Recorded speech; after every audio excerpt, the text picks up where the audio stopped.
the report is in right now. Senators looking over the FBI's 7th assessment of Brett Kavanaugh. And according to a White House source, the Bureau found nothing to support or corroborate the allegations of sexual assault. I'm Bill Hemmer. Big morning here. Welcome to America's Newsroom. Good morning to you, Bill. I'm Sandra Smith. Members of the Senate Judiciary Committee are now taking turns reviewing that report. There is only one copy, and we're being told it will not be made public. This as Majority Leader Mitch McConnell gets the ball rolling on a vote. This information comes on top of what was already been one of the most thorough and most exhaustive Senate reviews of any Supreme Court nominee in the entire history of our country. There'll be plenty of time for members to review and be briefed on the supplemental material before a Friday cloture vote. Meanwhile, White House spokesman Raj Shah saying, quote, with this additional information, the White House is fully confident the Senate will vote to confirm Judge Kavanaugh to the Supreme Court. We are on every angle. Kristen Fisher live on Capitol Hill. Matt Schlapp has reaction on what is next. But we begin with Kevin Corke from the White House. And Kevin, let's start there. What is the strategy between now and what could be a vote this weekend?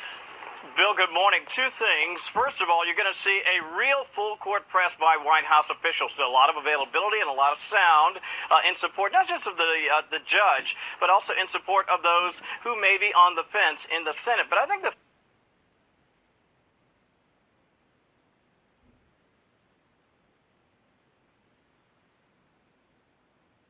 unfair treatment of Judge Brett Kavanaugh is having an incredible, an incredible upward impact on voters. The people get it far better than most politicians. Most importantly, this great life cannot be ruined by mean and despicable Democrats and totally uncorroborated allegations there. You see it right there. Now, to be sure, there is a political aspect to this confirmation battle, but I think more crucially, the argument over the next couple of days, Bill, will be about the content of that report and the fairness of the process, which has included, as you know, a bevy of late allegations and questions about Judge Kavanaugh's fitness.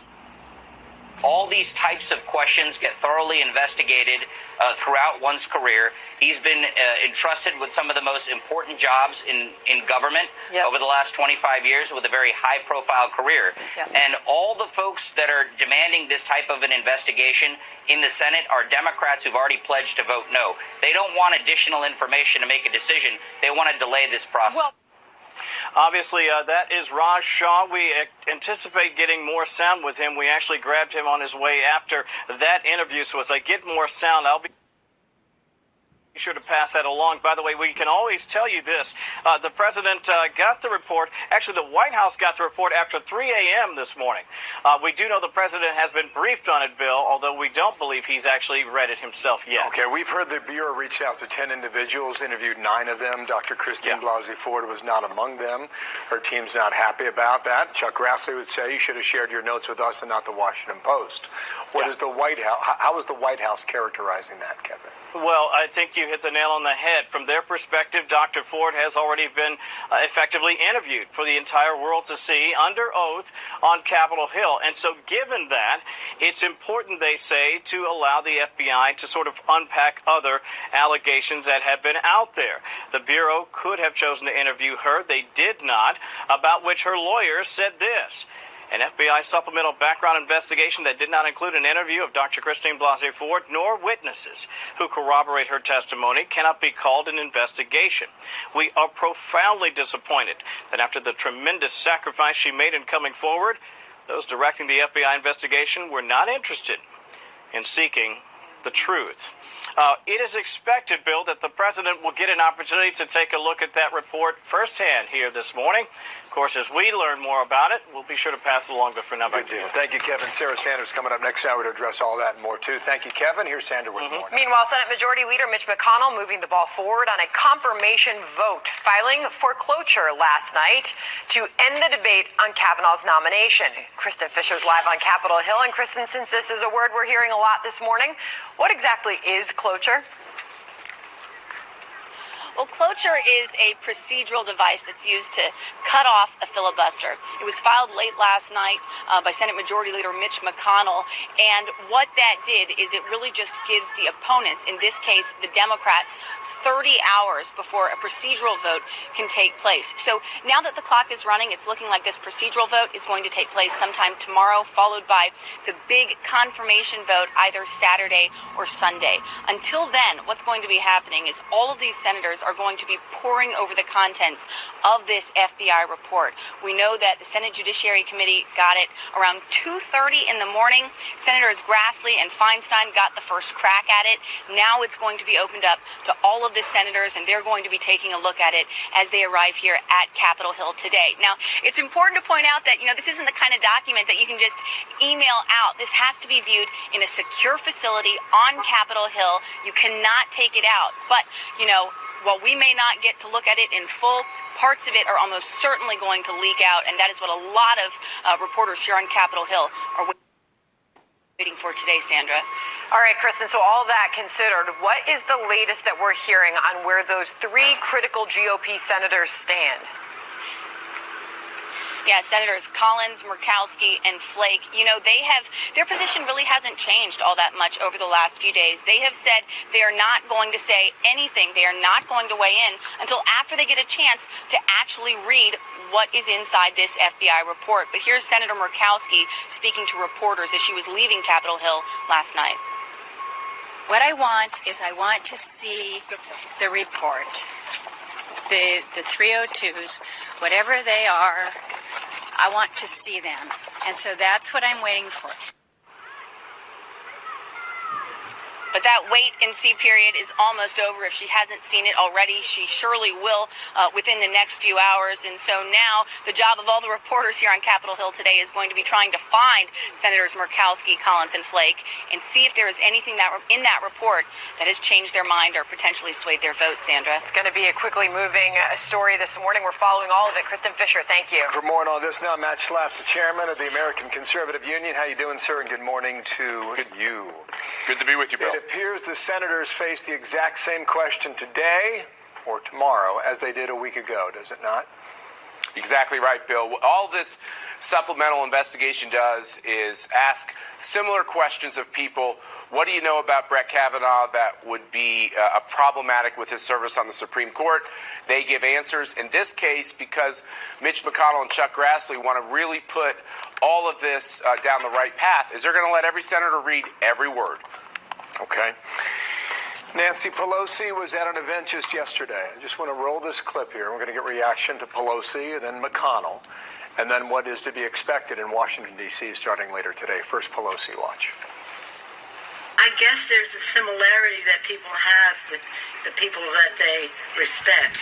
Crazy about Putin, in love with Kim Jong-un, thinks Kavanaugh is a great, upstanding person. Well, you know what? He doesn't even know what he's talking about. Matt? That's the resistance, Bill. It's make fun of Trump. It's mock him. It's do everything to stop him. Brett Kavanaugh's become a proxy battle in that resistance movement, and it's a shame because what's happening out there in the country, Bill, is that we are divided, blue and red, and we're getting more divided. And what's happening in this, as we go to this midterm election, is the red side is getting very fired up over what they see as a disgusting, revolting process in the Senate. Okay, here is Mitch McConnell late last night on intimidation factors. But I want to make it clear to these people who are chasing my members around the hall here, or harassing them at the airports, or going to their homes, will not be intimidated by these people. There is no chance in the world they're going to scare us out of doing our duty. So we have been getting reports that the Capitol is tense. This was the report on CNN at 6:20 this morning. A group of protesters on board a bus in New Jersey bound for your town. Watch. This is one of several buses of protesters heading down from New York City and various cities down to Washington, D.C. to protest the confirmation of Kavanaugh. The idea is to rally outside the courthouse where Judge Kavanaugh currently sits and then march to the one where he is hoping to ascend, the Supreme Court, of course. They want to do everything they can to keep that from happening. So So I've seen reporters report on buses arriving and people getting off the bus, but never physically on the bus. What do you expect in our nation's capital as we reach the most critical point here, Matt? Yeah, look, this is an epic vote. There's no question, Bill. And I'm glad that the American people care about this and are getting engaged on both sides. I am not pleased that there is a paid movement on the left to try to disrupt the process and intimidate senators. I think that goes too far. You know what I think is great? A lot of people who know Brett Kavanaugh and Ashley Kavanaugh went to school with Brett. They're not there in the same numbers, but they're up there, and they know him, and they're saying, look, we know this is a good man, and all the paid protesters in the world shouldn't keep the Republican senators. Remember, it only takes Republican senators to get this done. It shouldn't keep Republican senators from doing what they've told voters they would do for 50 years, and that's put people on the Supreme Court who will simply interpret the words of the Constitution. If the Republican Party can't get this right, Bill, I am not sure we can keep this all together. The stakes are very high, and for those three individual senators, they know they're signing their political death warrant if they vote against Brett Kavanaugh, because they have promised that they would do the very thing of confirming people like this. Do you dare make a prediction? What happens to Kavanaugh? Oh, boy, I can't. It's hard to predict in this. It's gone here and there and everywhere. I will tell you this. All I know is Donald Trump won half of Maine. So for Susan Collins, it is a very stupid political thing to take this fight on. For Lisa Murkowski, she lost her last primary in Alaska. She will lose it again if she votes wrong on this issue. I believe in the end they're going to do the right thing, and I think these Democrats like Joe Manchin and Heidi Heitkamp and these other Democrats, if they don't vote for Brett Kavanaugh, it's the end of their Senate careers. So I actually think at the end of this, it's going to move towards Judge Kavanaugh's way, and I'm very hopeful he's going to get confirmed. Matt Slapp, thank you for your analysis. We'll see whether or not you're right in the end. Thank you for that. Almost 12 past the hour. Sanders got a bit more now. What a morning already. We'll have so much more coming up in the next hour. Today's headliner, White House Press Secretary Sarah Sanders. She will join us live at 10:30 a.m. Eastern Time. And, of course, Bill, that will be just ahead of the Senate press conference that'll be held at the top of the 11 o'clock hour. So we look forward to speaking to Sarah Sanders. We'll see at what point he saw the FBI report, too, coming up here. All right, meanwhile, some are calling the new low in this confirmation battle. Police arresting a Democratic congressional intern accused of leaking personal information of at least 3 senators who support the nomination. Former U.S. Congressman Jason Chaffetz on how that is possible. Next. Plus, a break in the investigation into poison-laced envelopes sent to the White House and the Pentagon. Who is accused of sending them? Also, a community in mourning today after a shooting leaves 1 officer dead and 6 others wounded. What we're learning about the suspect today. These officers are my family. Please pray for these officers and their speedy recovery. Pray for the family who lost the bravest police officer that I have ever known.